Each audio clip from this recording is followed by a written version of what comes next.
Hi, I'm Zoe with Paranormal Extraction, and today we have a true story, The Haunting by Raylee and McKenna.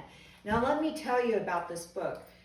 I'm getting the chills right now. If you want a really, really scary, true story, and I've talked to Raylee before about her book, I really recommend this book to everybody out there that wants a real true life story. And I think later on she's probably going to come out with more information on what transpired with her through her whole life. So let's go and meet her and have her tell you a little bit about her book. How's that? Okay, hi Raylee. Hey, Hey. how are you, pretty lady? Hi. Yeah, back to you too, pretty lady. Now, we got her book here. And so why don't we just have you start telling us a little bit about why you wrote this book?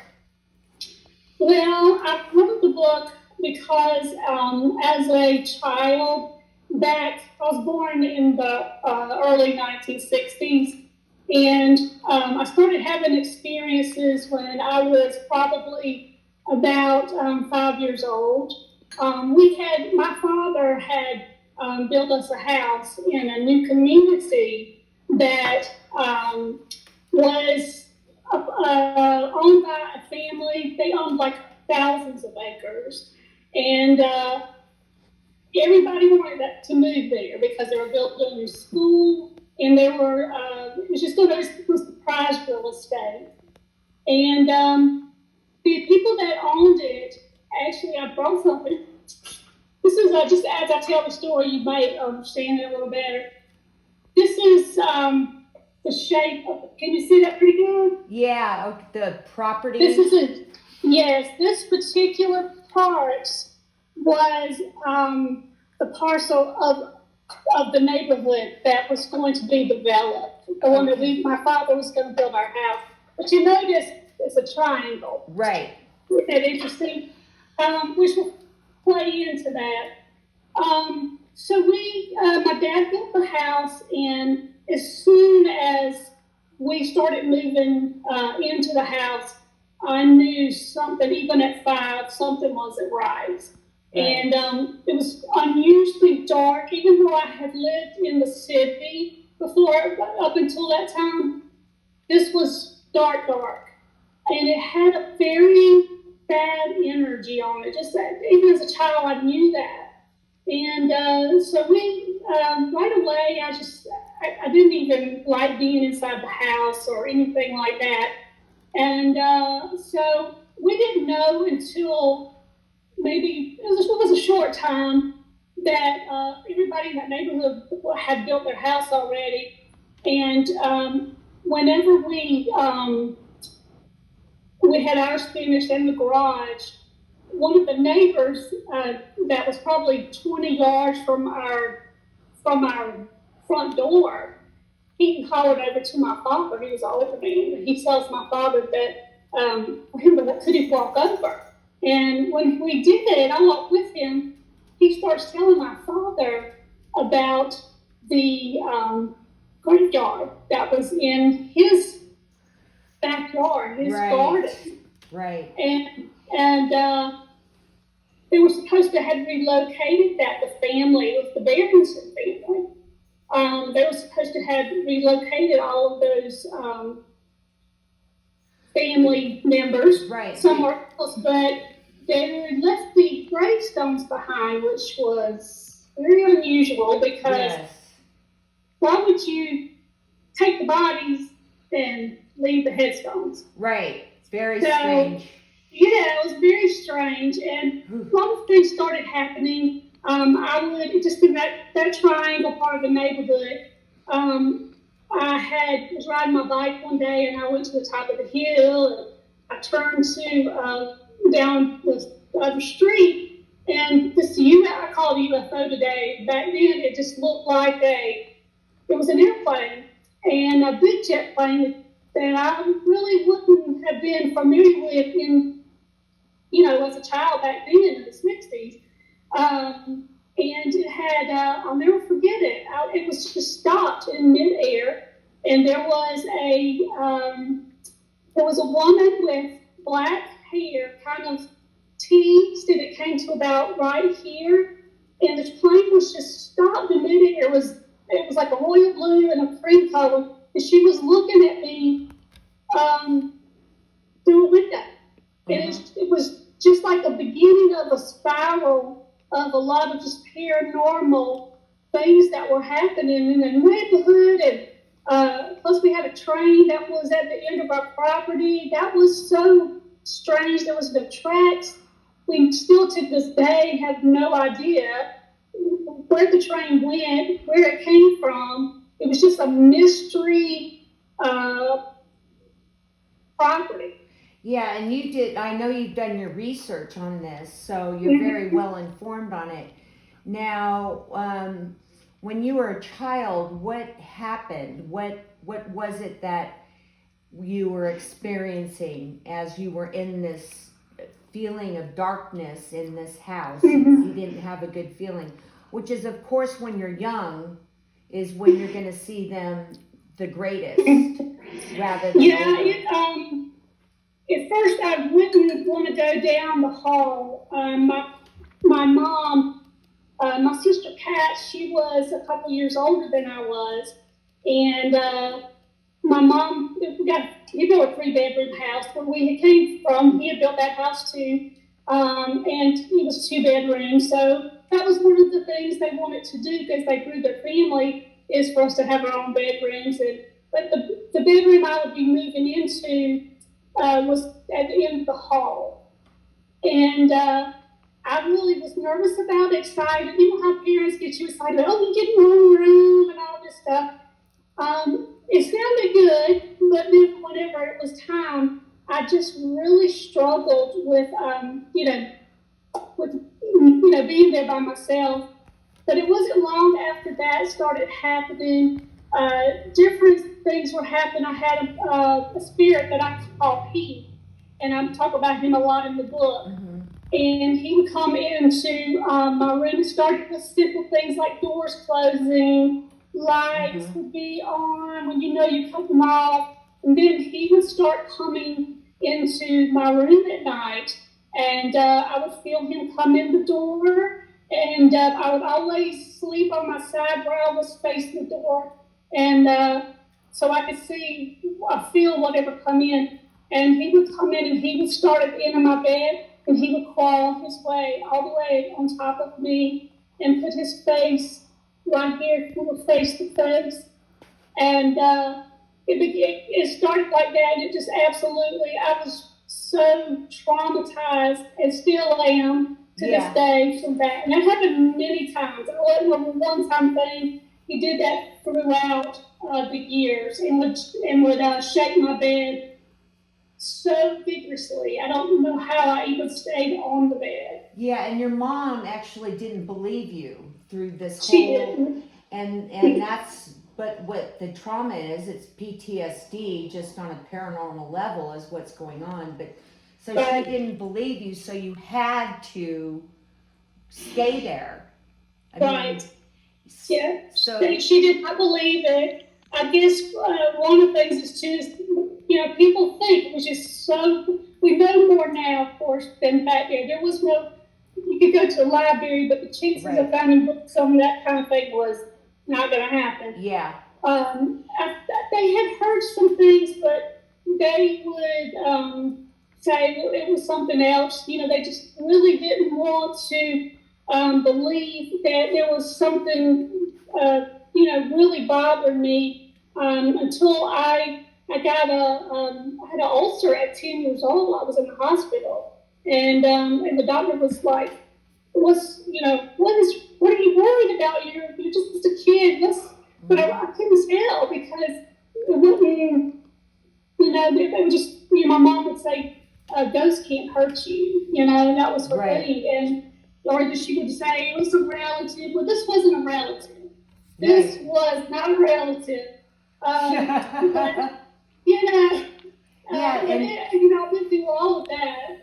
And getting an ulcer at such a young age, I mean, you couldn't really tell the doctor back then it's because then you'd be going into an insane asylum or something. That's Or right. they put you away, so you had to keep all of this inside, which was creating illness. It started creating illness, because that continues. Yes. So Yes. when you were in the bed, what did it look like? Did you actually see it? He was, had a long face. It was into the darkness, but I could just make it out. He had a very long face. It seemed like his nose was long, and but he would just just lay on top of me, and the energy in the room.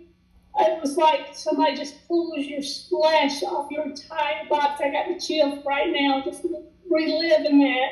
Yeah. It's absolutely horrific. Right, horrific. Now, Yes. I know that he laid on you for a long time, right? Yes. Until what age was it that the actual doctors found that your chest was concave, and they didn't know what was wrong with that either? Is that correct? That from the pressure of the, let's just say, demon being on you at night actually pushed your chest inward. That's what, as I had written the book, I have come to believe, because there isn't another explanation, and just to kind of catch people up, whenever I got started getting really sick at 17, and I had a lump that came up in my neck, and I went to the doctors, and they kept saying, "Oh, you're going to get a cold. You're going to get a cold," and I did have a low immune system. But right before I got married, I went for a checkup, and my doctor said, "That thing in your neck, how long have you had it?" She was asking me a lot of questions, and it was a husband and wife team. And long story short, I had cancer stage 3. I had Hodgkin's disease lymphoma, and I was in terrible, terrible shape from that.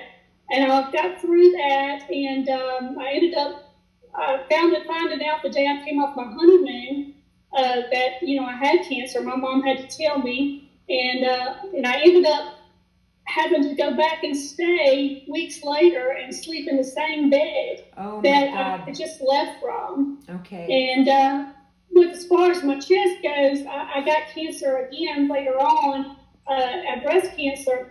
And then I have an LVAD. I have a mechanical heart now.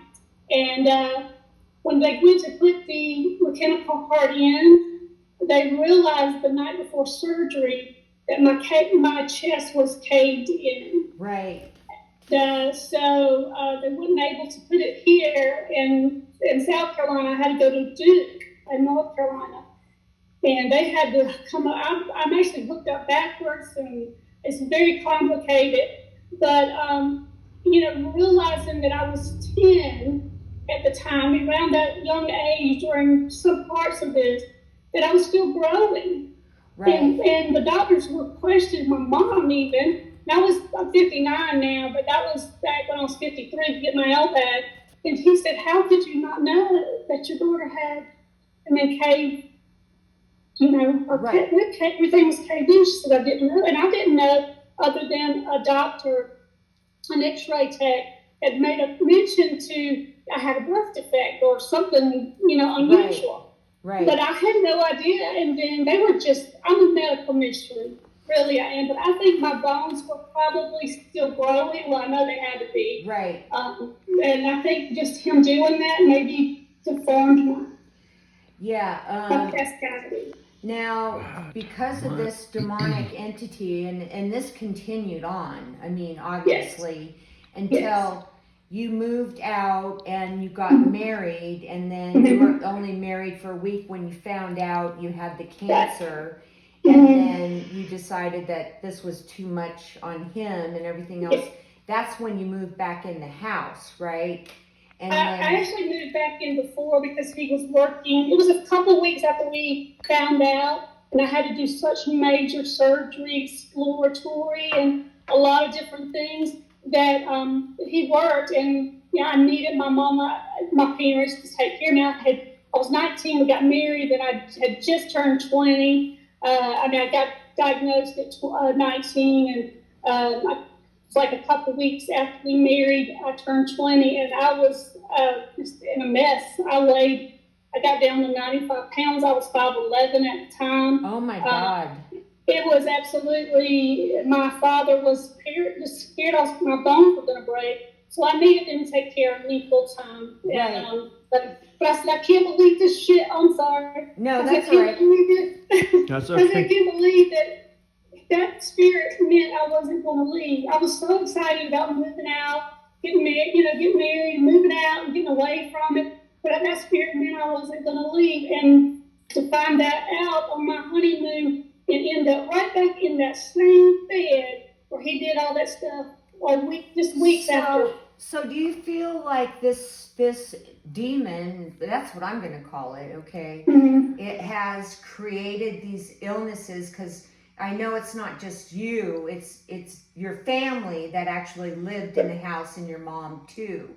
But do you believe that demon is the one who's been creating the different illnesses in your family? It seems to be that way, especially with your mother. Yes, I do. I have my older sister. She had identical Hodgkin disease as well. 8 years, almost to the day, of myself, and she was in stage 3. It was identical. They said it was unheard of, and then she recovered, and then unfortunately, she passed away with a different type of cancer a little over 5 years ago. And then my mom, she got non-Hodgkin's lymphoma. Right. And that was absolutely so bizarre. And then she got ovarian cancer, and then Parkinson's disease. And my father got cancer, and he passed away. So our whole family's like 9 different cancers with 5 people. Right. From that house. Now, I still stay at the house. What? Yeah. Now I know there's one really kind of freaky thing, is that those gravestones that they found. He took them. He actually took them. Whoa, that's pretty scary. And made a fireplace out of those. Right? Am I on your property? Or he did Well, I something? think he did, but I really needed to have included this part in the book. My father is part Cherokee Indian, and he's very, very superstitious.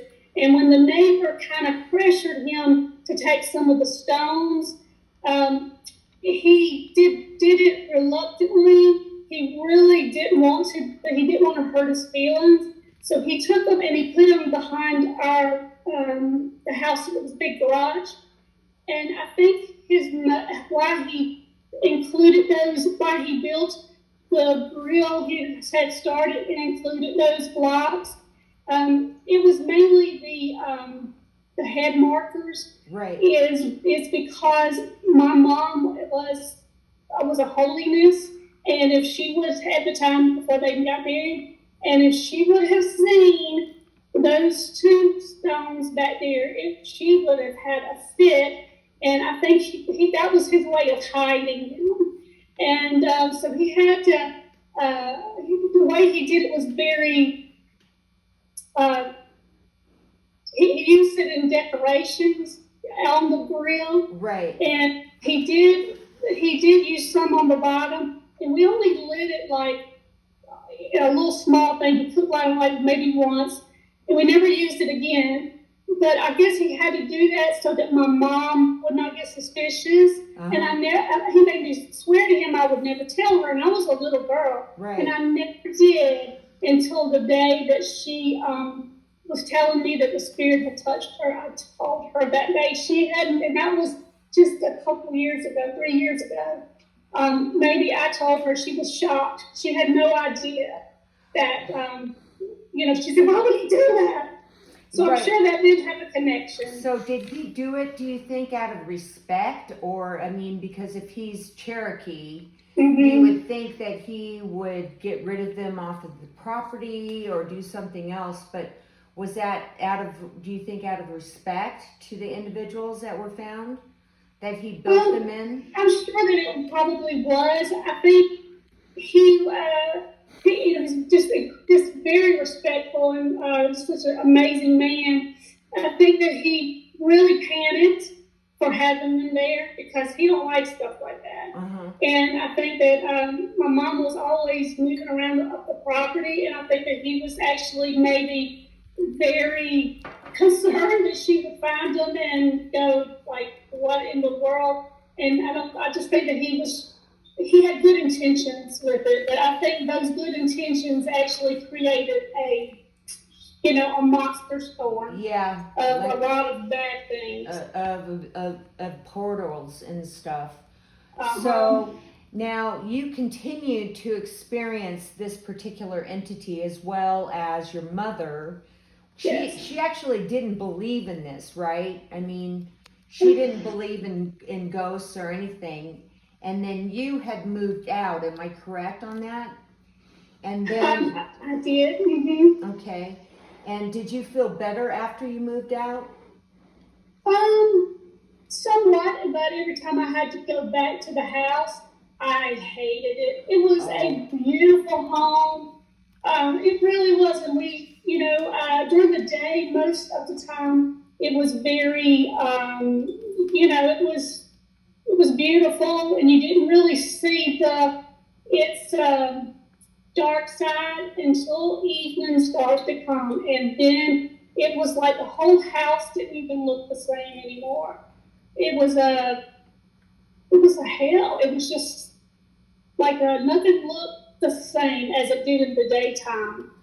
Right. And so some type of portal or something that he was coming in and out yes. of. Because, okay, so let's move forward, and this kept doing what it was doing to you, and then your mother was by herself, right? So now she's living alone, and so what started happening to her?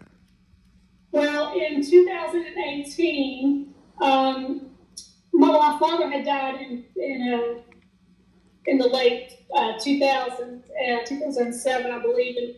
And she did really well staying by herself and everything. She really never had, too many, just really nothing bothered her. She felt safe there.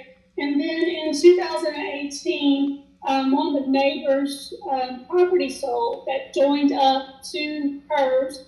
And it just seemed like once that happened, that property sold, things just started going crazy. She had somebody was messing with her trash can, and it just she said so. She kept saying someone put a curse on her, and that was all. That's something she doesn't say.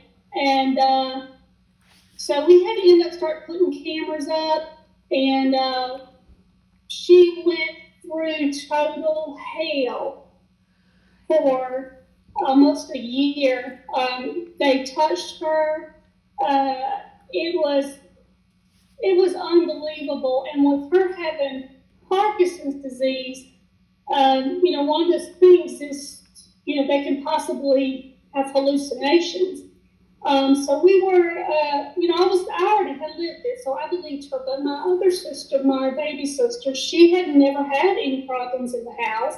And the grandchildren hadn't either, except for one. He had saw something years back. So she had nobody to talk to. And she couldn't go to the doctor and say, hey, I'm seeing stuff, because they would have said, well, it's your Parkinson's. Right. But she wasn't hallucinating. She really was seeing these things, and I believed her, everything she said. And it is just unbelievable what they tortured her so badly. Yes, they did. Now, I know that there was children, there was something different. Besides the demon, there was other spirits that were, they were trying to do whatever they were, take over, take her over or possess her or something. But there was even children that were scratching on the window, right? That's right. Yes, she would say to me, she would call, and we always were in constant contact. And she said, I didn't sleep good last night. And I said, well, why not?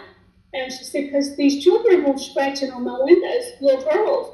And I was like, oh, and I asked her, how did you know that? And she said, because I heard them laughing. And the crazy thing about it is when, after we had the paranormal investigation come in, you can hear a little girl talking clearly. Right. Now let's back up a little bit. I know that you called a very reliable source. Right. I mean, a very good organization that came in to do, not fool around, but they were serious. And there was a team of paranormal investigators, and they set up all their equipment, their camera, their EVP, I'm sure several other things. And they did a 5-hour shoot at your house at night. And they did come out with some evidence of which can be found. Where can that be found again?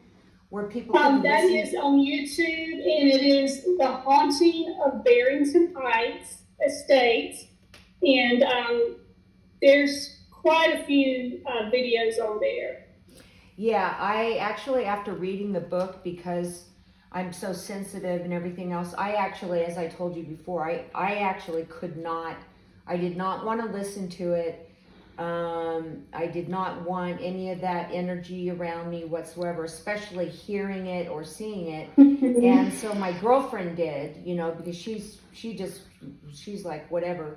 And she did, tell me a little bit about it. So there is actual evidence with that too. Now, do you think that when they started tearing up the adjoining property that the spirits, the porthole grew, or they were angry or something like that? Because you're not talking just about a man now all of these other different spirits are haunting and making your mother go out of her mind. I mean, basically she was scared to death, right? Oh yeah. At first she did pretty well with it, but they started touching her, and when groups of them would appear in her house, right, that's when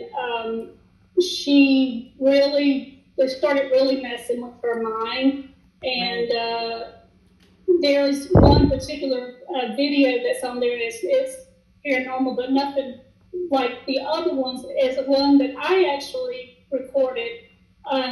She had a group of.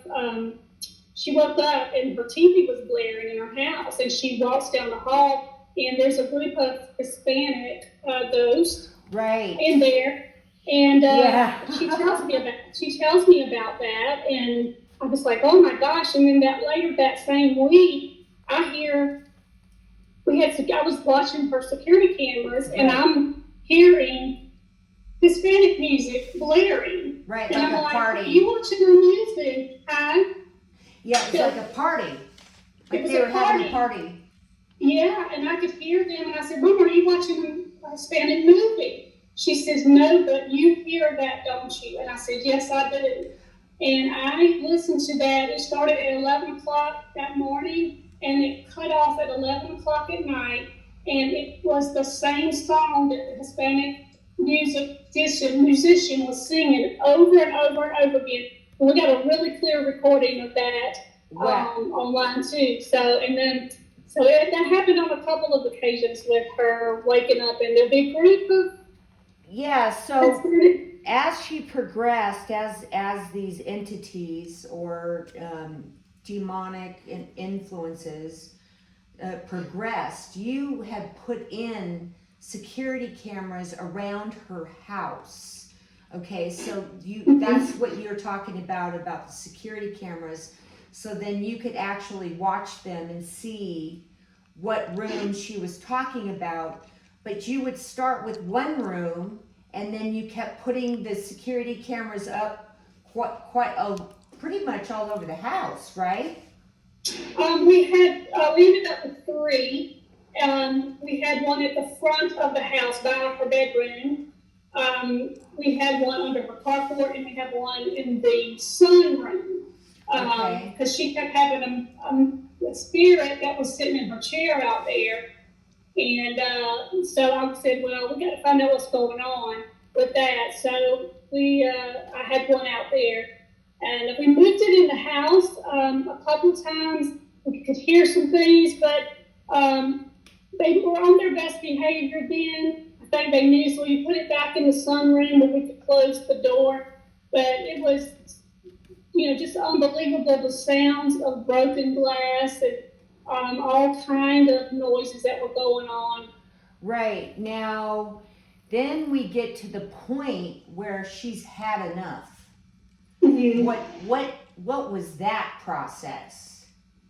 Where she had enough is that the spirit, and we actually got him on recording too, saying something. This particular day, my sister had tried to. We both had let's just leave there for a while and just step away from it. Right. Figure out what you want to do. And she kind of was leaning that way a little bit.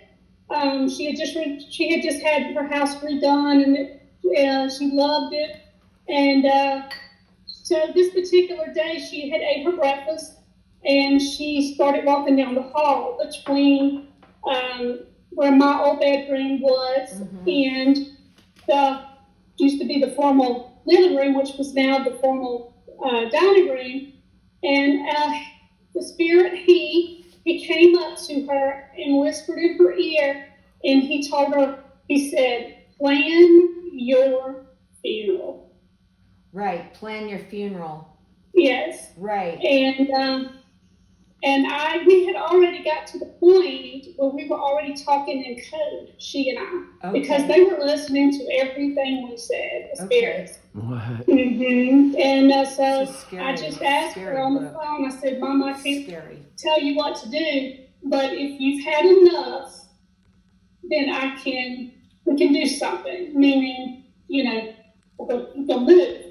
And she said, okay. And I said, do you want to do that? And she said, yeah. I said, well, you want to do it in a day or in 30 minutes? And she said, 30.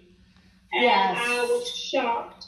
And I told her to get a bag, throw what she could get in a duffel bag, and we were on the way. And when she was running for the door with a duffel bag, she left that house, her beautiful home, with the clothes on her back, a medicine, and a duffel bag. And she was running out the door of her life. Right. So now,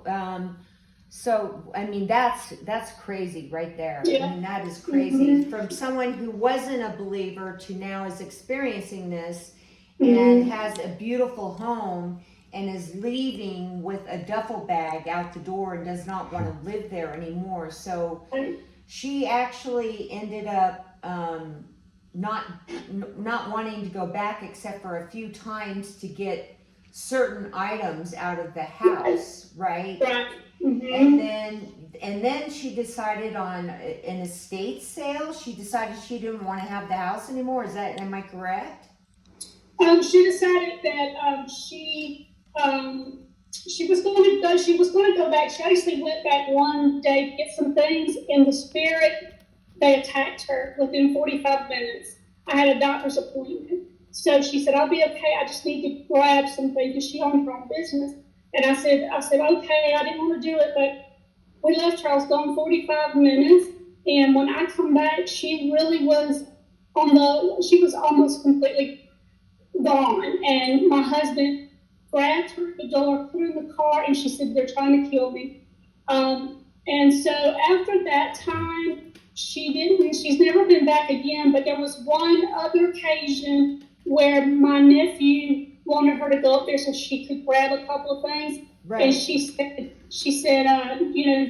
she didn't want to go, but she said, I'm going to go since he'll be with me. And there was several different spirits, but one of the spirits that had talked to her had told her he wouldn't bother her again for 100 years. That's what he told her. But the next morning, after she had plans to go with my nephew, she said that spirit, which wasn't that said he wouldn't be back, came in her room at my sister's house and told her, don't you go back in that house. Okay. And she did not go, and she has not been back since. And she decided, I'm not going back. She knows she couldn't stay, and so we put the house up for sale. And we thought it would be an investor to buy it because it was prime real estate. Right. So she pretty much just left everything. She had an estate sale. Oops, you're gone.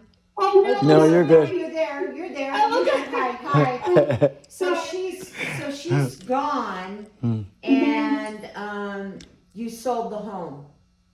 We did. We didn't take anything with us. We were like, nothing can come in her new environment. We had to. My sister was in the process of she lived across the street from me. She was in the process of painting her house, trying to decide if she was going to sell it or whatever. So it was completely empty. So when my mom moved over there, we got brand new everything. She had everything new except for maybe a couple of pots and pans, but down to washcloths. We did not bring anything from that house. And we had to leave all of our pictures behind, every Bibles, everything. We just could not take a chance, especially with the family pictures, Right. All of our baby pictures. We left it because I said, if the spirits are going to come, they're going to know you're not, nobody leaves their pictures. Right. I said, so they're going to jump on those pictures. Right. I got the chills. And so we were going to bury them on the property, but then we found somebody that would make copies of them and then destroy the originals. But we did sell. We did decide to sell it, and we did sell it. And it was during the beginning of the pandemic. But we sold everything in the house with the auction, just everything. Just absolutely amazing. I can't imagine even going through. And the cover of this book is very spooky. It is spooky. You couldn't have picked a better cover No, for the it's book. good. Cool. Now, how has it been since this is all done now? How has it been since? Is it just reliving the experiences? Because it's PTSD, especially since you were a child. Or Yes. has it surfaced with your mother or anything like that? Or... It has been, I've never been back to the house, and it's been almost, I guess, 2 years, almost 2 years. I won't look at it. I will avoid, even if I have to go to a doctor's appointment, I don't even want to go down the road. She won't look at it. She don't ever want to lay her eyes on it again. And it was something so, it's heartbreaking. But she said, that's not my house. She said, they took it over, Right. It didn't belong to her anymore. But I still feel it, and I have night terrors. And as a matter of fact, I'm working on my second book now, and there's going to be some more details about it. And when I do have my night terrors, which is almost every night, they drag me back in the house. I find myself back in the house. And I'm tormented constantly. Okay. And I know that when you sold the house, you had the house blessed as well.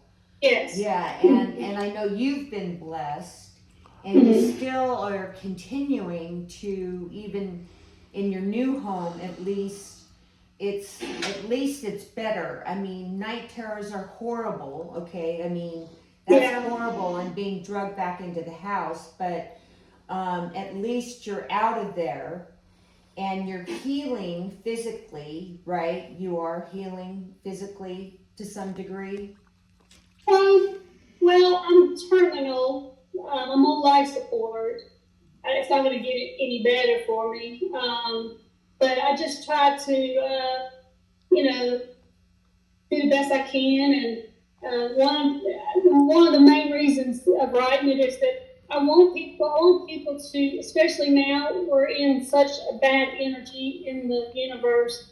It's going to happen more and more, and I really want people to be more aware, especially with their children, Right. and not blow it off, and know that this can happen, and can destroy their life. And also with senior adults, that when you get to a certain age, not just to blame it on something to do with a medical diagnosis, that it could truly be something else going on, and just take that extra step and get cameras and look at it and question and ask questions. Because had I not had survived my open heart surgery to have my LVAD implanted, my mother would have, if she would have survived, which I doubt she would have ended up in a nursing home, Right. Some type of mental, hospital, because my sister had never had anything happen to her and the other family members, and her doctor would have thought it's just the Parkinson's, which it wasn't. Right. It was real. Yeah. Right. Well, I really commend you for wanting to tell your story, because this is tough, because you have to relive the experience as you're writing, but at the same time it's very healing to do that. And also to let people, to show people, true story here of what could really happen to somebody, and the reality of that and the truth of it, I think is very important, because somebody could be looking at books and going through it and then see the true story and want to read that because of what you've experienced. And I just want to say, I just really thank you for doing this, because it just opened up my eyes, on how, you haven't been able to get rid of this demonic energy or anything. And I really do believe it has to do with the land and then it being disrupted. And I'm just really glad you guys are safe and out. Yes, and I will throw this in as kind of a little snip of what's coming out in my new book. The weird thing about all of the story is that this family owned thousands of acres of land in this area. It was like a little Manhattan. Right. And I ended up moving at one other time. I bought a house in another subdivision. We're full of subdivisions in this area, and that too was part of the Barrington family's estate. And then where I live now, which is miles away, was part of that property too. Oh my God. Yes. I'm learning more and more about it. I didn't know a lot of that, and I'm just like, oh my gosh. And so just a lot of little things I'm going to put in my new book that I'm still learning too. But the property that I live on right now is part of that family's.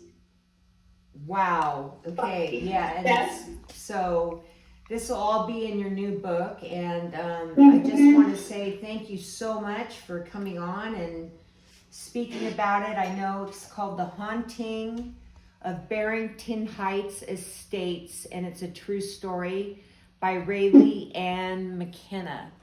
So there you can see it, and you can get this on Amazon. Right. Okay.